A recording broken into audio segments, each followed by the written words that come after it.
Friends एक नूतन blog रे आपको अनेक अनेक स्वागत। बहुत लोग छाड़ खाई करना आज शुक्रवार भल दिन पड़ी तेणुक समस्ते छाड़ खाई पालन करने जो मार्स गुड़ाक आमिष न खाई रही मैंने आमिष बहुत भीड़ आ लाइन लगी तो आम भी आसी गोटे छोट गाँ दिगपंडी ठू अल्प दूर बाट पदनापुर पाखक आठी भल माछ मिले किंतु आज मटन और चिकेन एत भीड़ बहुत माने बहुत भीड़ तो मु पठे अर्जुन भाई को माछ देखापी से माछ देखिए आसबे ताल आम माछ कौन कि देखुची केत गहली होती आम अच्छु दिगपंडी तो किणलुन ये पाखे गोटे छोट गाँ अच्छी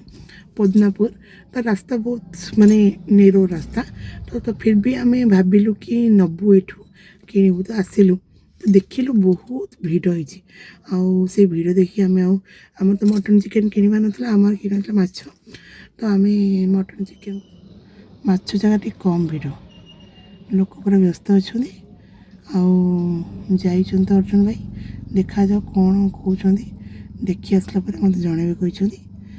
देखा जाइए देखो कौन आणुं तो देखो फ्रेंड्स बर्तमान आसीगला भाकुर माछ